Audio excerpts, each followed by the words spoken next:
aku bangun tuh adalah budaya achievement ya. Jadi dia mau karyawannya itu semangat untuk mencapai pencapaian. Jadi dia tetapin misalnya target yang tinggi tiap tahun. Atau dia mau nanamin budaya kompetitif ya. Jadi dia mau karyawan-karyawannya itu misalnya memantau nih pergerakannya perusahaan kosmetik yang lain seperti apa. Terus caranya gimana? Apakah misalnya dia bilang pokoknya yang penting achievement. Gua nggak peduli lu mencapai target lu tuh seperti apa. Yang penting salesnya tercapai gitu ya. Jadi dibikin sengaja kompetitif. Terus karyawan dia bikin bersaing gitu ya. Nah itu jadi itu menjadi suatu budaya. Jadi apa artinya karyawannya akhirnya bisa sikut-sikutan, ya nggak? Jadi gua mau pokoknya aku mau sales aku yang tercapai gitu ya. Jadi karena bosnya itu membangun budaya yang kompetitif misalnya. Yang penting pokoknya kita nomor satu di bidang sales gitu ya. Nah, jadi akhirnya karyawan akan melakukan berbagai cara untuk dia bisa mencapai tujuan dia. Ya, akhirnya ada office politik lah, akhirnya ada ya itu tadi saya bilang sikut-sikutan lah yang dia benar-benar pokoknya yang penting sales gua naik gitu. Jadi itu suatu budaya. Terus tapi juga misalnya berbeda, misalnya, leader yang berbeda dia akan bilang, "Kita akan mencapai ke nomor satu tapi yang penting," misalnya ya, "kita gunakan teamwork," misalnya gitu ya. Jadi dia lebih ngebangun teamwork-nya perusahaan tersebut gitu. Jadi dia lebih banyak bikinin, event-event di mana orang-orang itu menyatu, terus kerja bareng teman-teman. Jadi targetnya itu dibikin bukan target individu tapi target satu satu grup gitu. Jadi akhirnya budayanya karyawan itu terbiasa mereka bekerja sama, merayakan achievement-achievement bersama gitu ya, terus nggak egois. Betul banget, jadi memang tergantung dari visi manajernya.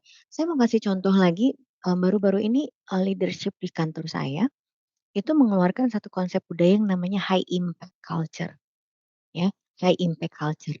Nah, jadi yang mereka tanamkan tuh gini, sebelum kita melakukan sesuatu, pikirin dulu dampaknya apa buat perusahaan. Kalau misalnya ternyata dampaknya nggak ada, jangan dilakuin. Gitu. Jadi itu budaya yang mereka bangun, makanya ada training mengenai high impact, terus kemudian ada feedback culture yang diberikan, supaya nih kami karyawan-karyawan tuh tahu. Jadi kalau kita bekerja, kita harus mikirin, before we do anything, kita harus bisa duduk dulu nih diam. Tapi kalau misalnya gue melakukan A, nanti dampaknya apa ya ke perusahaannya? Kira-kira dampaknya signifikan nggak ya? Kalau nggak signifikan ngapain aku lakukan? Ngapain aku menghabiskan uang perusahaan? Kayak gitu. Itu satu contoh dan memang benar banget ya. Jadi, ini semua akan tergantung dari, misi atau visi dari leader-nya, tapi karyawan pun ya berperan penting mengembangkan culture tersebut. Karena kalau visinya seperti yang di perusahaan saya kayak impact gitu ya, terus tapi perusahaan karyawan yang nggak buy in, ya maka, culture itu tidak akan terbentuk gitu. Sama seperti kalau kita di dalam budaya gitu ya, kalau misalnya kamu orang Jawa, kan kamu punya budaya-budaya tertentu ya dari orang tua, dari nenek, kakek gitu. Tapi kalau sekarang kamu generasi alfa, kamu memilih, "Enggak ah males, ribet. Nanti kalau saya nikah saya nggak mau nikahan Jawa," gitu ya, karena menurut saya ribet gitu. Nah maka culture itu bisa akan suatu saat berhenti di kalian gitu. Karena kalian nggak melestarikan itu gitu. Padahal mungkin dulu ya, nenek moyang kita orang-orang Jawa itu udah punya, "Oh karena ada maknanya." Ya, upacara ini tuh punya punya makna gitu, kan sama sebetulnya kalau di perusahaan juga gitu, karena intinya budaya itu adalah suatu nilai-nilai ya, biasanya, nilai-nilai, norma yang pada akhirnya akan mempengaruhi cara kita bekerja, cara kita hidup gitu, dan itu akan menjadi bagian dari kita. Even dalam belajar, kamu pasti punya budaya belajar gitu, apa sih sebetulnya menjadi budaya belajar kamu? Apakah misalnya last minute kalau setiap ngumpulin ya, atau misalnya kamu punya budaya, oh nggak bisa last minute, kamu harus mengerjakan dari jauh-jauh hari supaya kalau udah hari deadline-nya kamu tenang, gitu ya. Itu kan semua adalah budaya. Jadi budaya itu tidak hanya bicara soal kesukuan ya, teman-teman ya, tapi budaya adalah hal-hal, norma-norma, value yang ada yang pada akhirnya akan mempengaruhi bagaimana kita hidup, bagaimana kita bekerja, bagaimana kita belajar, itu adalah budaya. Menjawab nggak pertanyaan saya? Pertanyaan kamu? Menjawab, Mbak. Jadi intinya Oke. manajer itu Mhm, punya the main role buat, gimana budayanya, tapi itu juga tergantung sama karyawannya buat keberhasilan budaya tersebut. Exactly, betul, Oke, terima kayak kasih, gitu. Mbak. Sama-sama. Oke ya, kita move on dulu sebentar ya. Nanti kalau memang ada pertanyaan lagi silakan. Tadi kita udah tahu nih kalau budaya-budaya. Terus udah gitu, let's say, kalau teman-teman ini ada salah satu apa sih, ada satu informasi juga ya kalau kita bicara branding perusahaan, itu sebetulnya ada 3 teman-teman. Ada yang, monolitik. Monolitik tuh adalah baik perusahaan, maupun produknya itu namanya sama, ya. Jadi makanya contohnya ada misalnya, Sony, BMW, Philips gitu ya, nama perusahaannya dengan nama produknya itu sama, ya itu namanya monolitik. Kemudian ada yang endorse. Endorse ini biasanya antara, nama produk atau nama bisnis itu di-endorse atau dibarengin dengan nama perusahaannya, ya. Misalnya kalau kalian mungkin taunya Denko gitu ya, Denko, susu Denko atau Milo, susu Milo.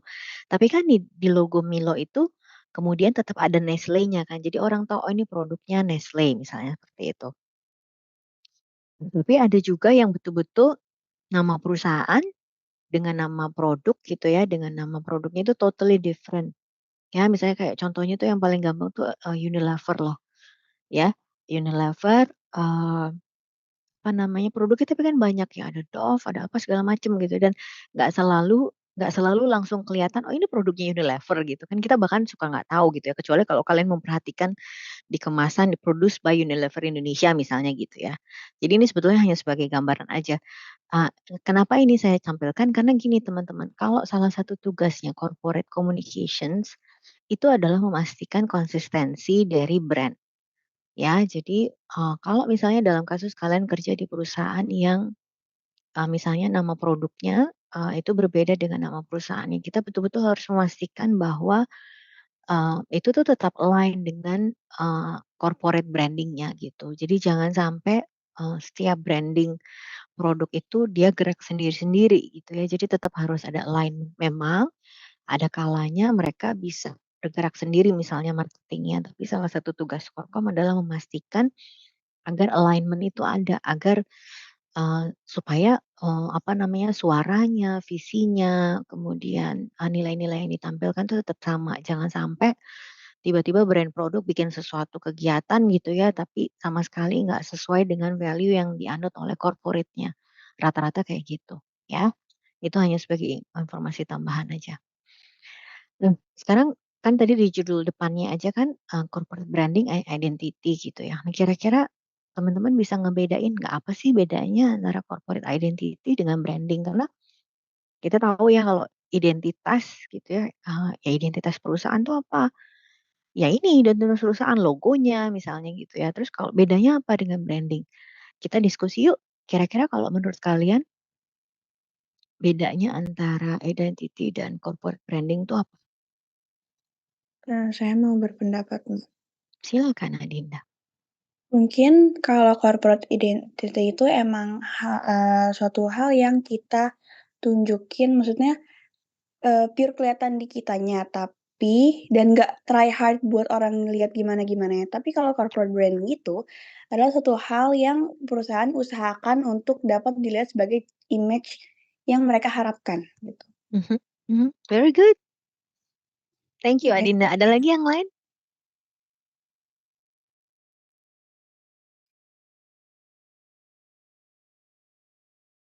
Atau bingung? Bingung nggak?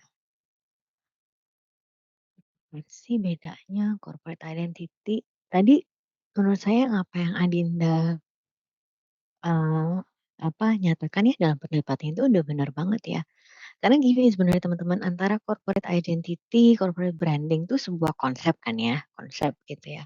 Kadang-kadang, orang tuh memakainya bisa, mmm, apa sih namanya, bisa kebalik-balik gitu ya. Kadang-kadang dia bilang, referring itu sebagai identity, kadang-kadang kemudian dibilangnya sebagai corporate branding gitu ya. Tapi sebetulnya Kalau dari kacamata konsep, eee, itu tuh berbeda 2 hal itu gitu ya, karena memang yang seperti tadi dibilang Adinda, corporate identity itu lebih kepada visual ya.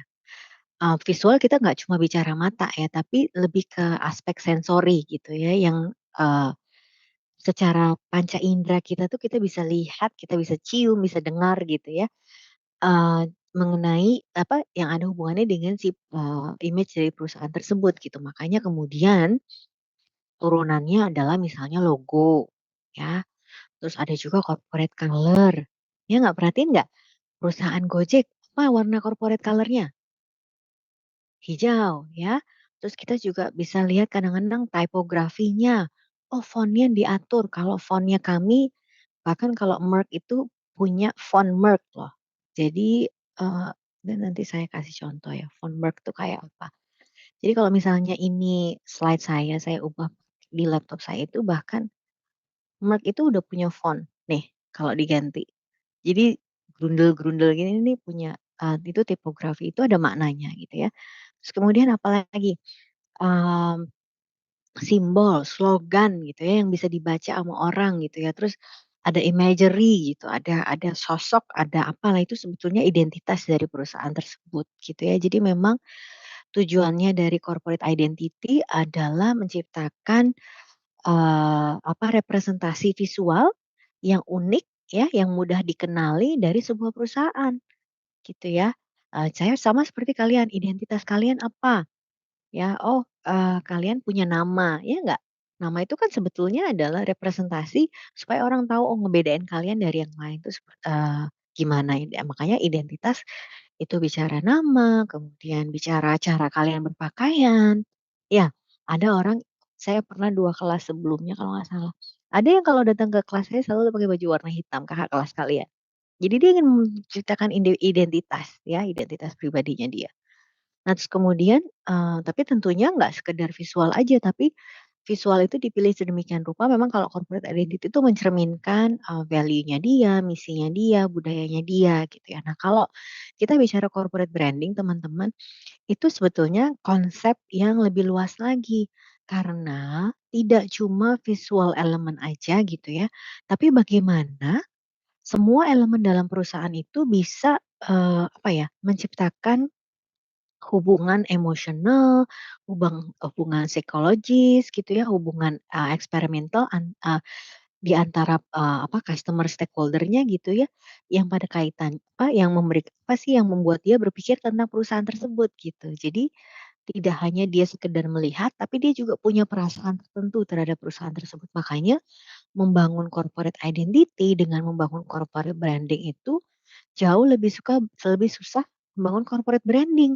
Karena kalau bikin logo, kamu tinggal, engage perusahaan desain gitu ya yang bisa membuat logo.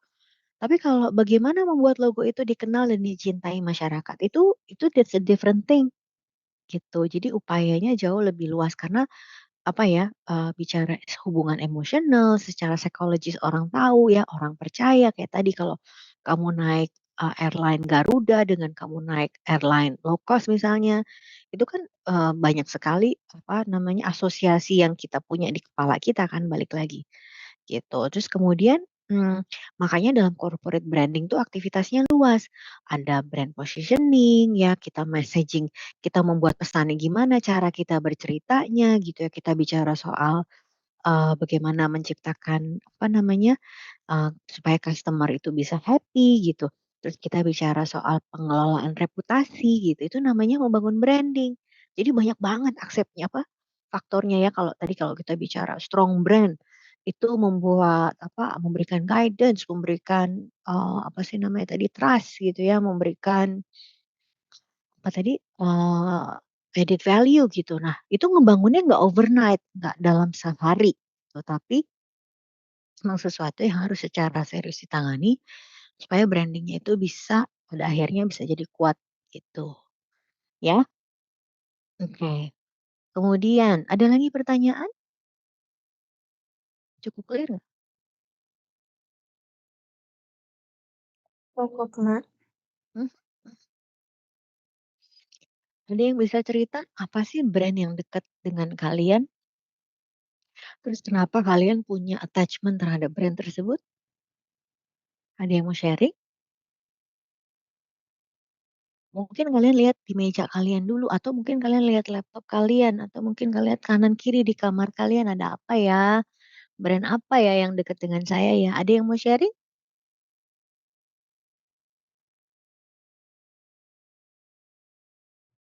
Saya mau coba, Mbak.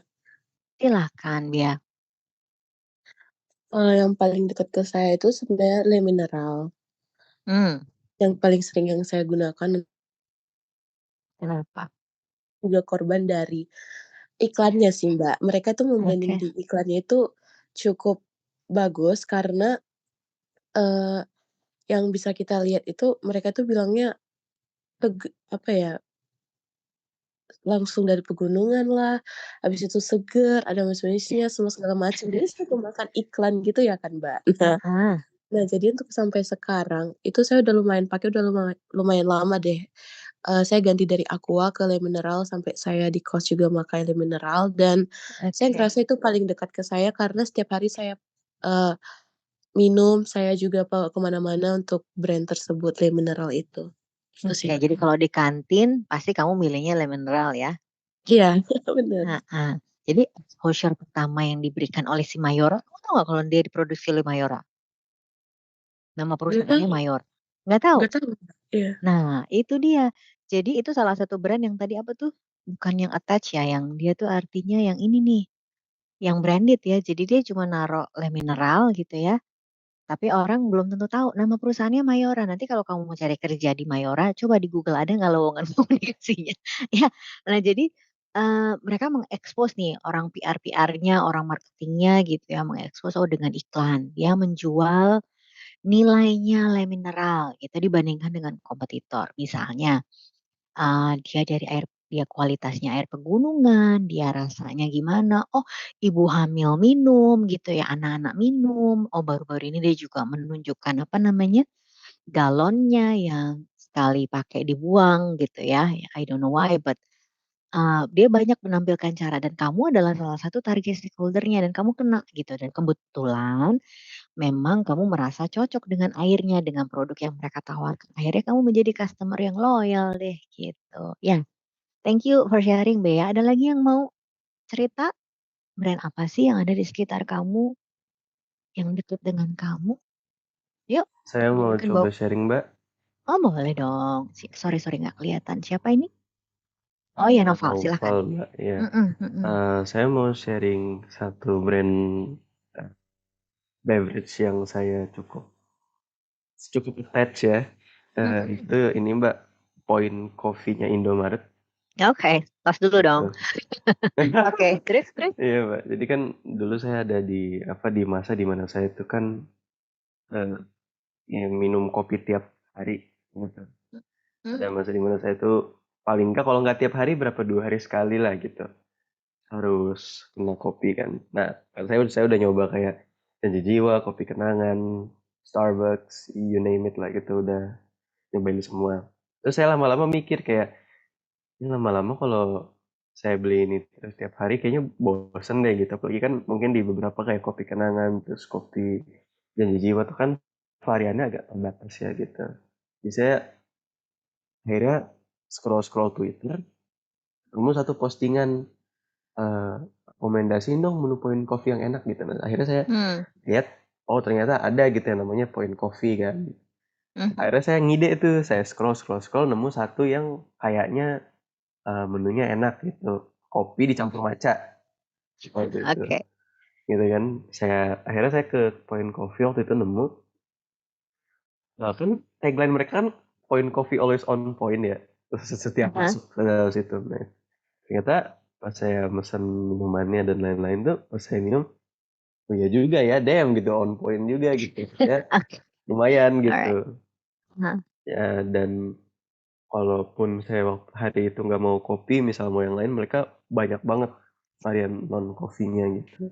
Mhm, Jadi mhm. makanya saya sejauh ini setiap mau minum kopi itu pasti kepikirannya point kopi terus mbak. Gitu. Oke. Nah, tapi kalau menurut Noval nih ya, sorry. secara apa ya, eee, pure karena rasanya gitu ya kamu cocok atau ada faktor lain? Kalau menurut saya, faktor lainnya mungkin ini sih Mbak, kayak enak dilihat aja gitu. Misalkan kalau kita ngelihat logo Point Coffee gitu kan ya. Mhm mhm. It feels familiar. It feels like Mmm. something that I would just go in, easy Mhm buy, and then just enjoy mhm it. Gitu, mhm. kayak saya Interesting. nggak perlu mikir gitu. Dan Mhm. selain itu, staffnya sejauh ini ramah ya. Kalau Oh, very misalkan good.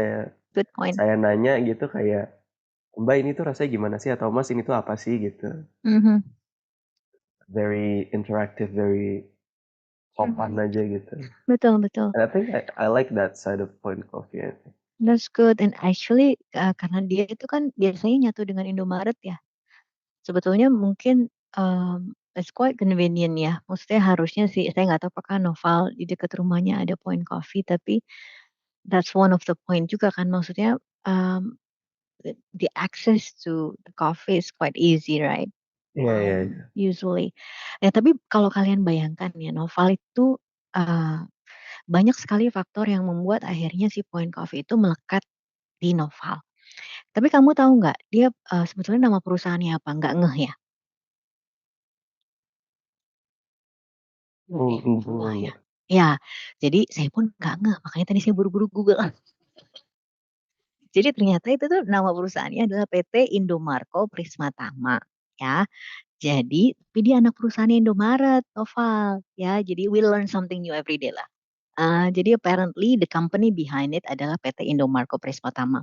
Dan I really agree with you. When we talk about branding, itu kita bicara banyak faktor. Pertama kualitas produknya, ya. Terus kemudian mungkin tadi kamu merasa bahwa look and feel-nya hijau, sederhana, simple, itu mungkin match with you ya. Nggak yang ribet yang apa sih, it's quite simple lah, for you it's convenient.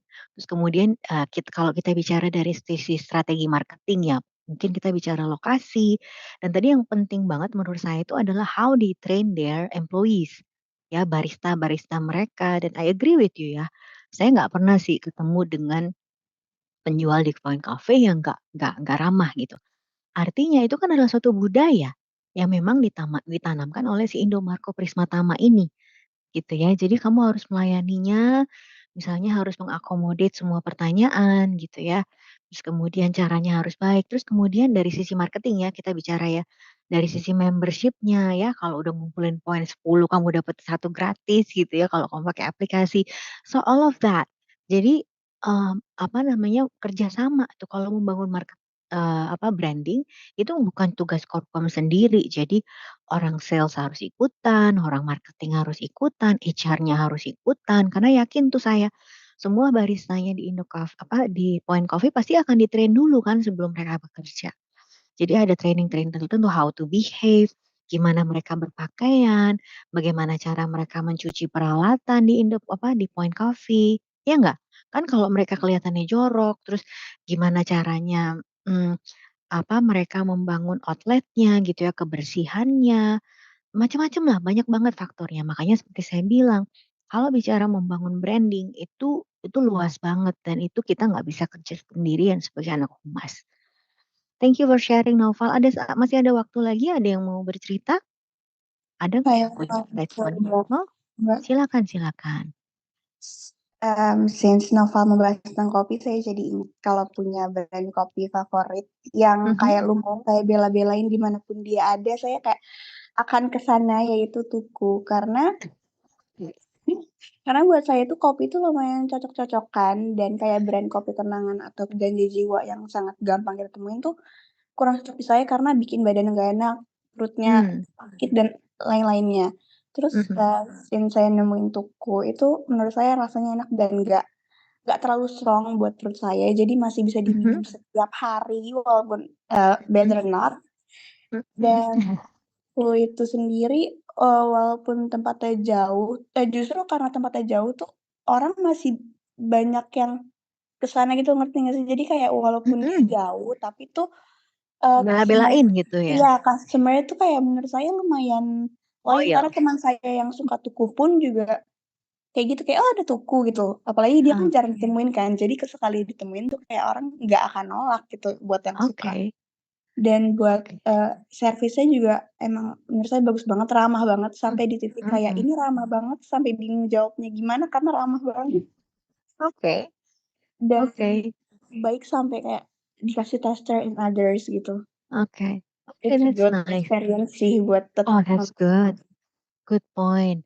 Iya dia, nah itu dia ya, saya justru bingung loh di tengah begitu banyaknya, kopi-kopi baru gitu ya, gimana tuh how they compete them, bagaimana mereka mencoba untuk membangun branding tersebut ya tadi ya, ada yang dengan betul-betul memastikan customer experience-nya betul-betul dirasain ya, terus ada yang memastikan kualitas produknya, terus variasi dari produknya.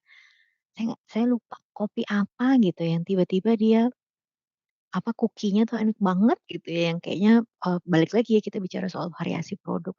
Tapi, apa namanya, kalau kita bicara kayak kopi itu kan rata-rata orang betul-betul attach-nya tuh, karena rasa, ya, karena cocok tadi, terus juga customer experience-nya gitu ya, consumer experience-nya.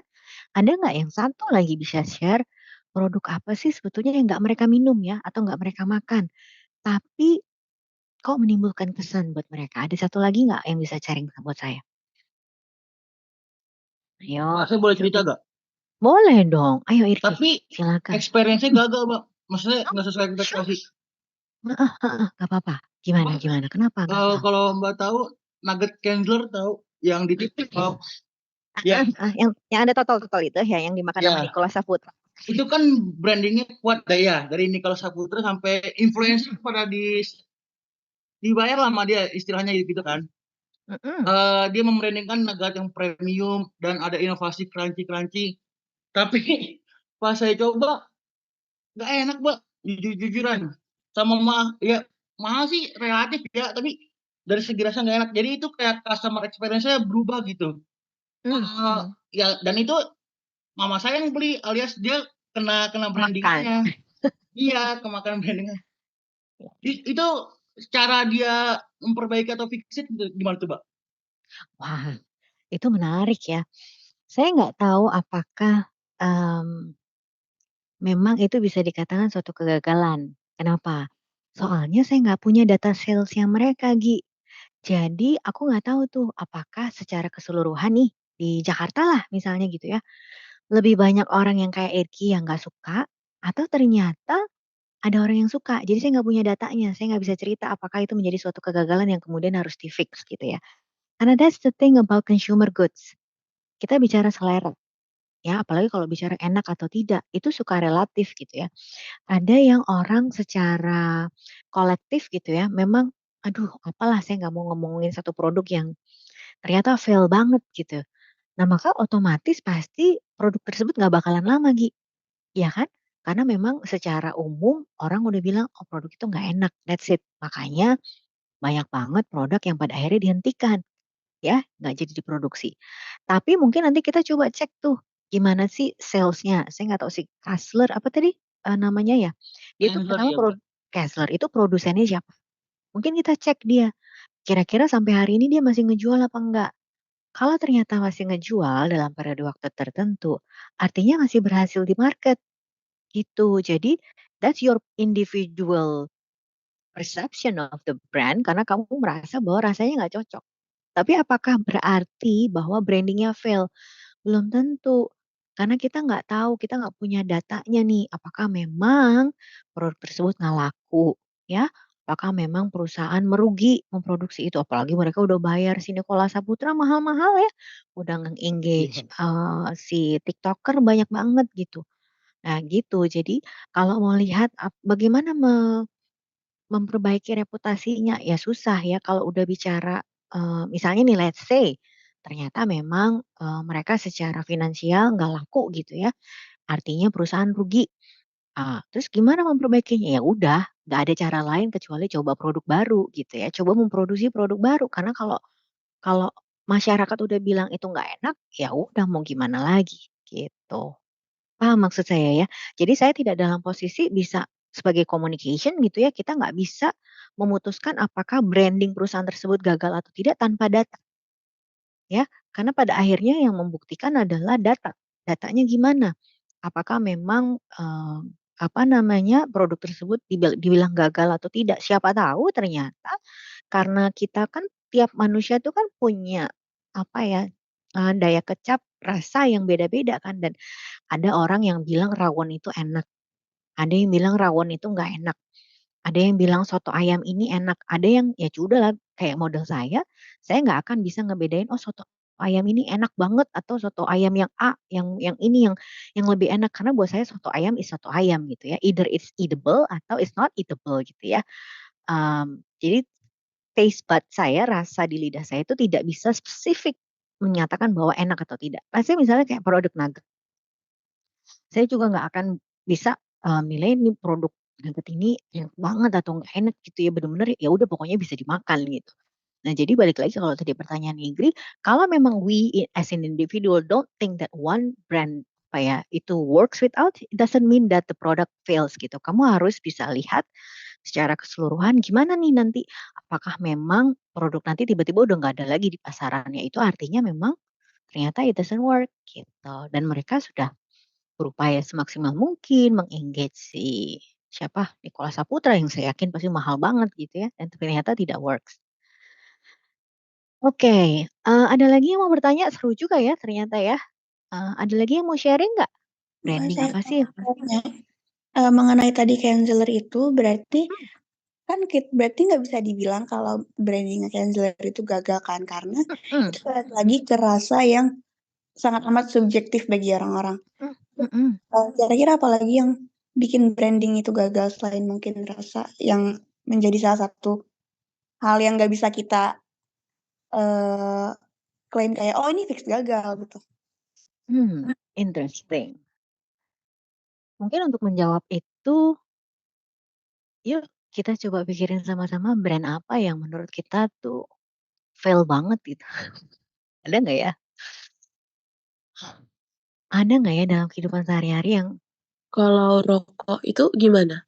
Itu termasuk gagal rokok? atau enggak? Karena dia kan berbeda juga kan yang mau ngerokok gitu. Interesting, rokok ya. Tapi kalau rokok let's say, tapi dia itu kan secara contohlah satu masih ada yang ngerokok di sini? Mungkin brand-nya bisa kita intip, kita kita culik, kita bahas? Nggak ada yang ngerokok beneran? Let's say, Gudang Garam lah ya. Sebetulnya in the performance, dari sisi performance tuh dia masih bagus ya, buktinya dia masih bertahan sampai sekarang. Dan kamu benar bahwa, tidak semua, apa namanya, orang akan punya persepsi yang bagus terhadap brand-nya, Gudang Garam karena memang again tidak semua market apa, masyarakat Indonesia itu, perokok. Tetapi artinya yang kita harus lihat di sini adalah di kacamata stakeholder dia yang penting. Menurut kamu stakeholder yang penting buat dia siapa?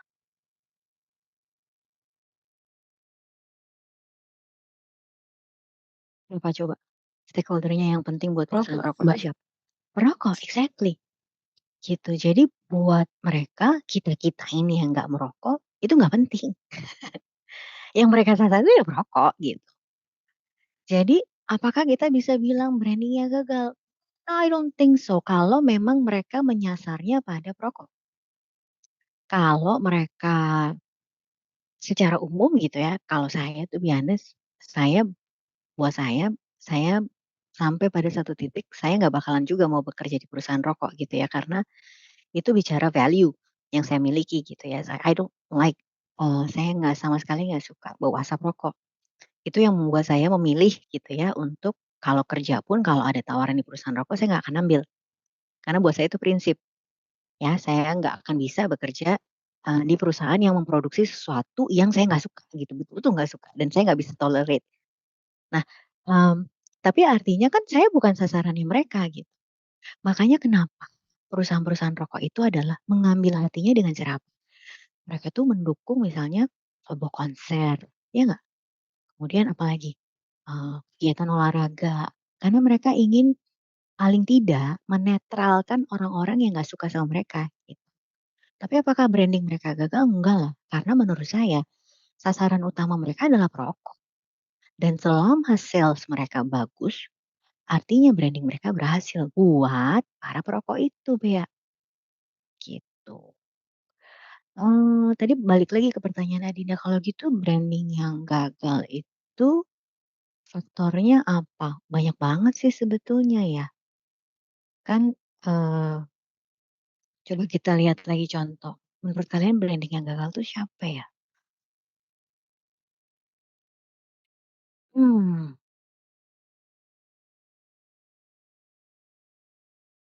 ingat nggak zaman kalian belum lahir jangan-jangan ya, zaman kalian tuh udah ada BlackBerry belum?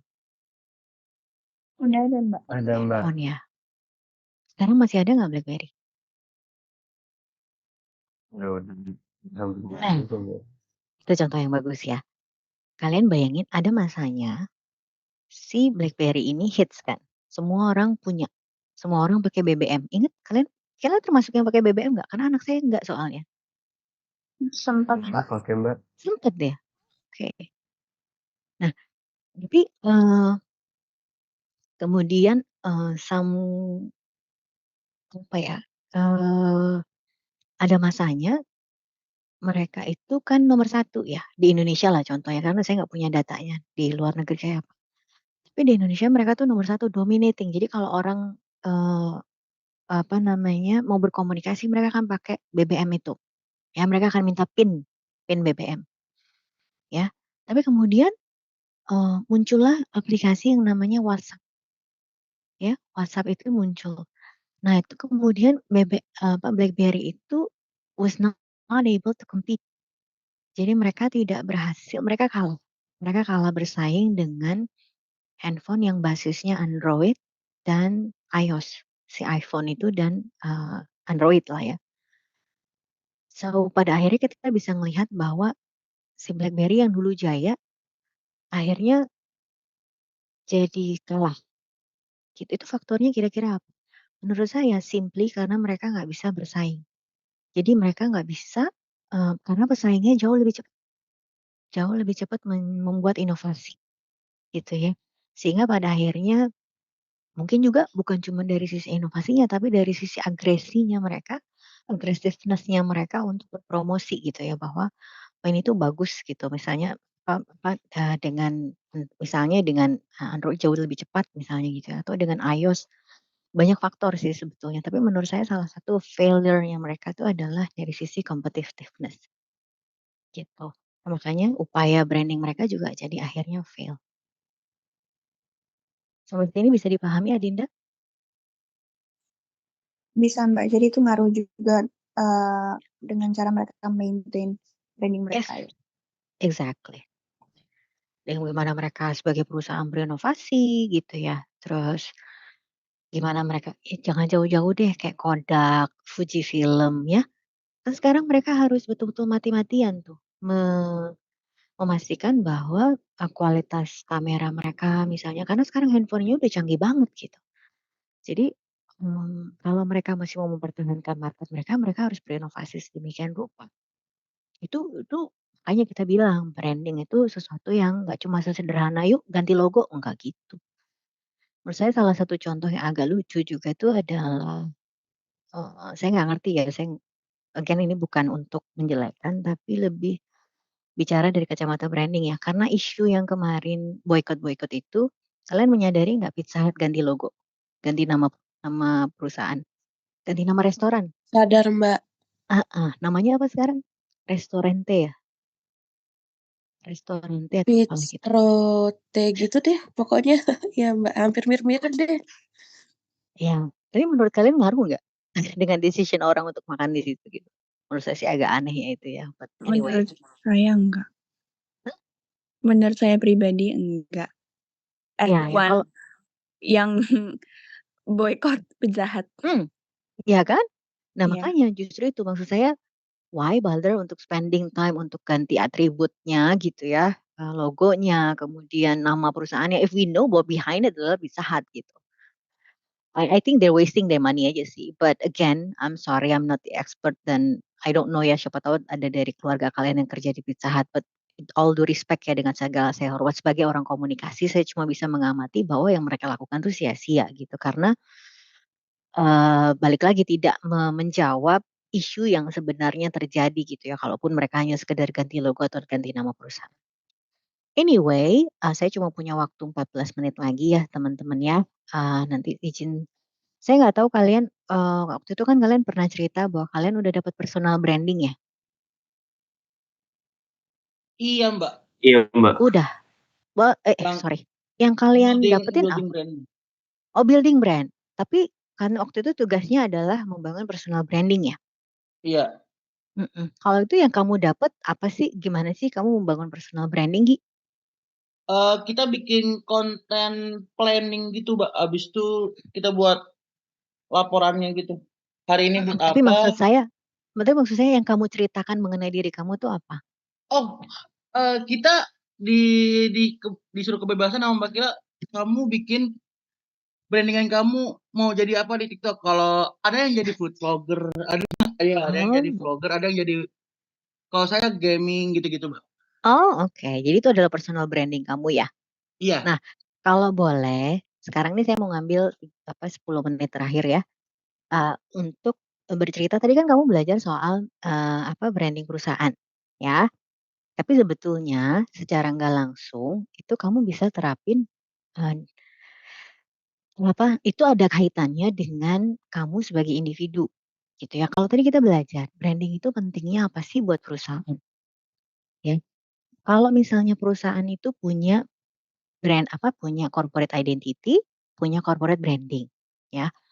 IRGI itu punya individual identity, punya nama, ya, kamu punya nama, terus kamu punya ciri khas, ya, dari fisik, ya, itu adalah identitas kamu.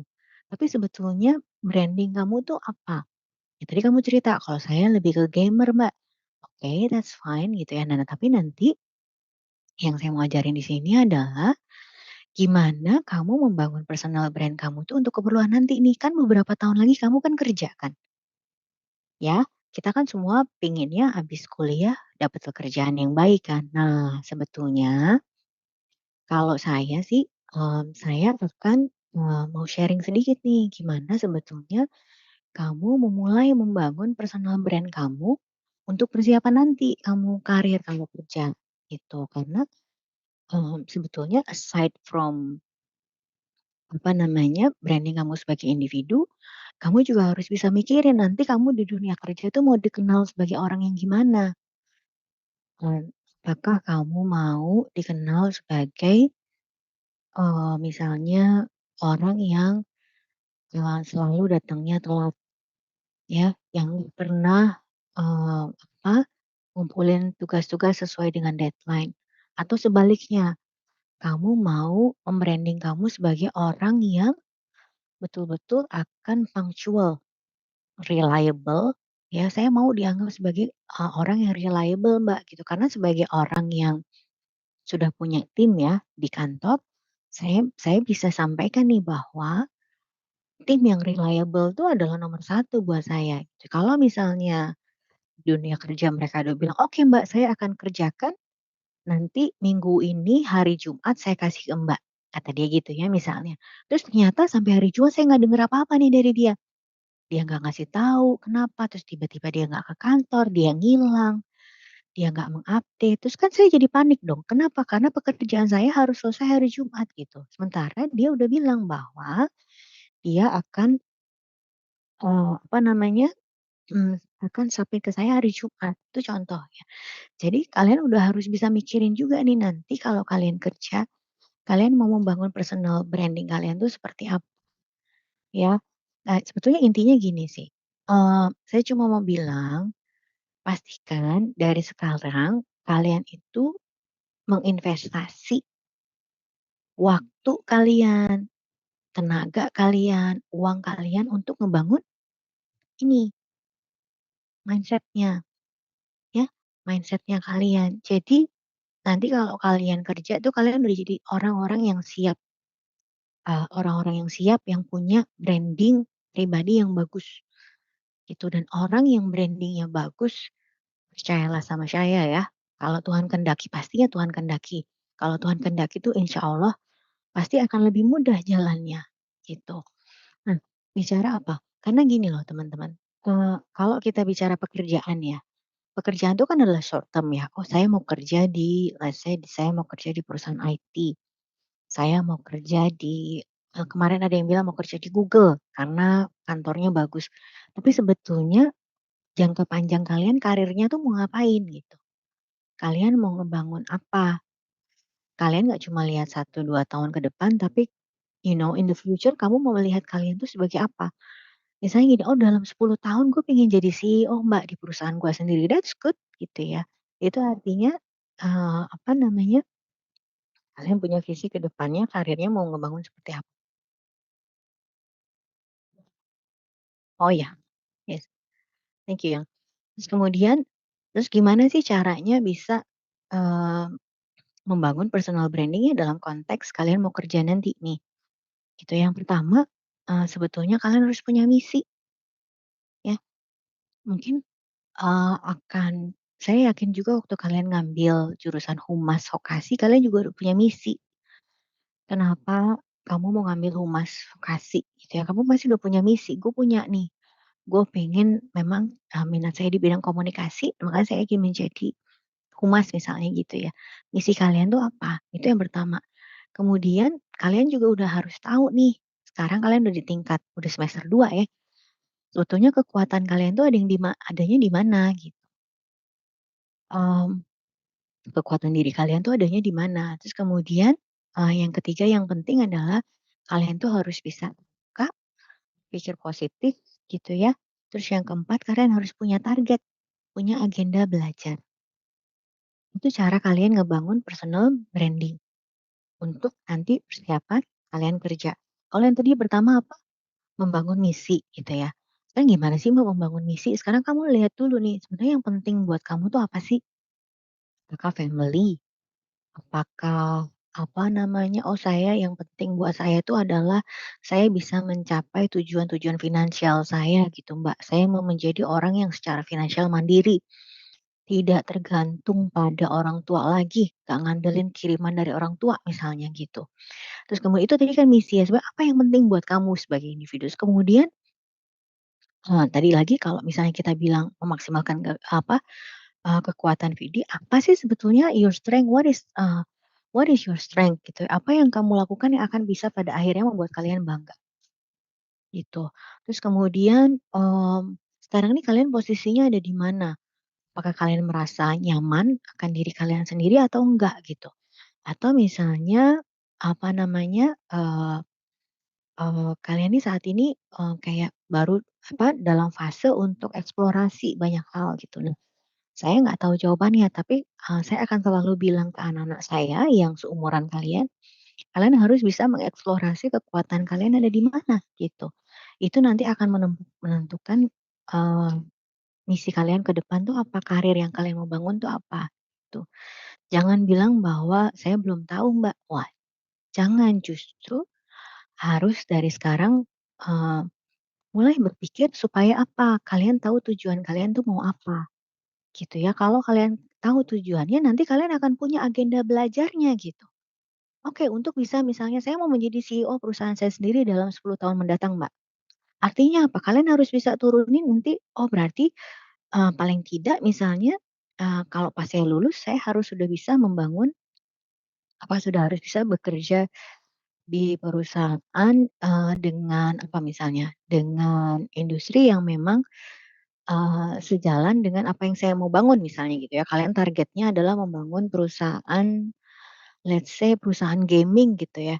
Artinya kan kalau kalian udah tahu target kalian apa, kalian bisa bikin rencana-rencananya. Oke, berarti saya mau kerja dulu sama orang di perusahaan gaming misalnya, Terus kemudian kalian harus membangun network, jaringan dengan gamer-gamer di Indonesia misalnya. Terus kalian harus ngumpulin modalnya, ya kalian harus kerja dulu yang rajin supaya, misalnya bisa ngumpulin modalnya, atau kalian harus membangun network supaya bisa nemu yang nantinya bisa jadi investor perusahaan kalian. Baru nanti pada akhirnya mimpi kalian untuk bisa, terjadi 10 tahun ke depan itu bisa jadi gitu. Itu semua adalah upaya membangun personal branding kalian gitu. Jadi untuk bisa meningkatkan personal branding hal penting yang harus kalian tahu tuh tadi 4 hal itu. Jadi apa tadi yang pertama? Punya misi ya, misi pribadi yang hanya kalian yang tahu. Terus kemudian memaksimalkan kekuatan kalian ada di mana. Kemudian yang ketiga kalian harus terbuka, berpikiran positif, dan punya target dan agenda belajar.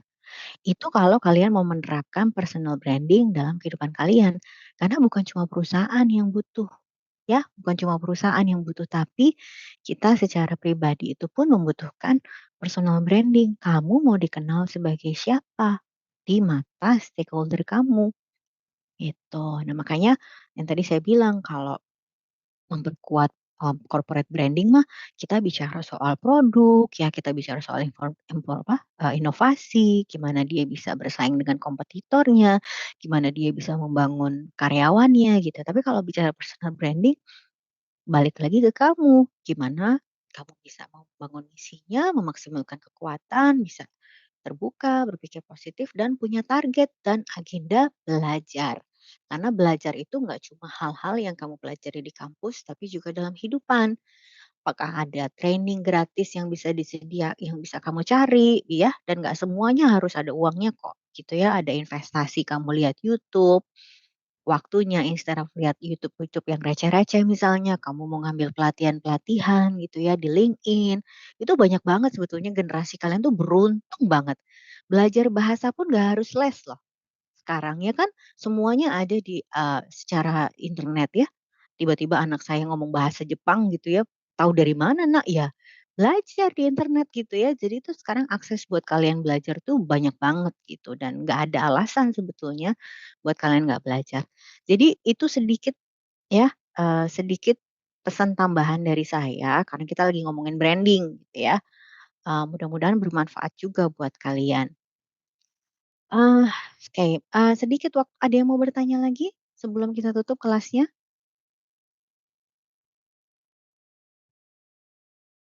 Oh, Artinya cukup, Mbak. cukup ya. Jadi, saya berharap sorry saya sambil screenshot absensi kalian, sorry. Ada yang mau komen tentang personal branding tersebut? Cukup jelas atau saya tiba-tiba jadi kayak motivator pagi-pagi? Ah, Cukup jelas, Mbak. Cukup cukup jelas. jelas ya. Ya, ada yang udah punya misi tertentu dalam hidupnya atau belum tahu mau apa? Ada yang sudah tahu mau bangun karir di bidang apa? Masih mencari-cari. Masih mencari. Udah ada tapi masih bingung sih, Mbak, masih mencari-cari juga. Misalnya apa? Kenapa bingung? Kalau boleh cerita. Untuk saat ini saya sih tertarik di itu ya, Mbak, PR agency sebenarnya. Mhm, Tapi that's good.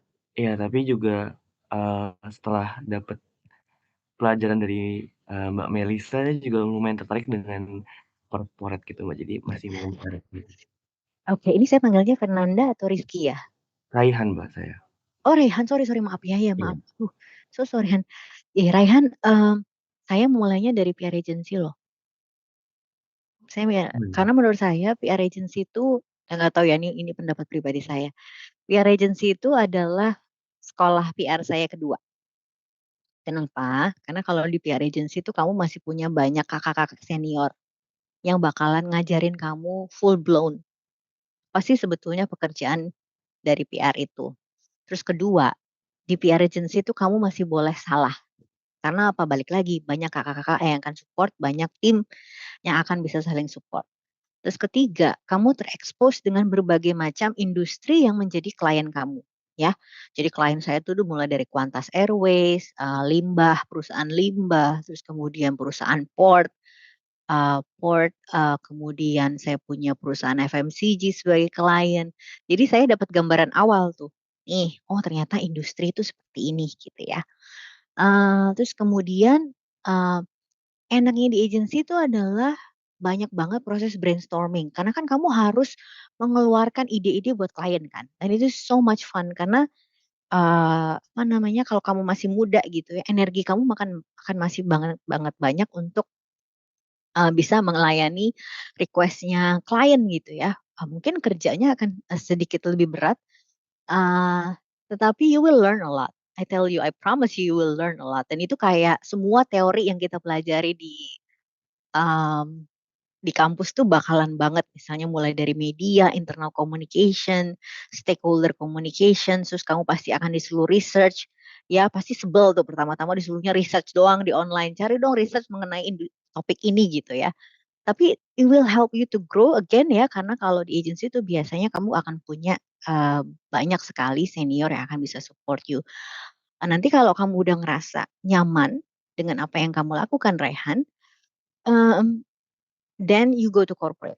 Gitu. Tapi balik lagi ya, kan kita nggak pernah tahu rezekinya orang di mana. Kalau tiba-tiba at the same time kamu apply ke corporate, kamu terima ya nggak apa-apa, syukurilah itu gitu ya, ambil kesempatan itu, karena juga baik. Tapi kalau misalnya mau menjadikan PR agency sebagai career stone pun nggak apa-apa gitu, karena menurut saya it's a great great learning opportunity, kalau memang kamu membangun karir di bidang komunikasi.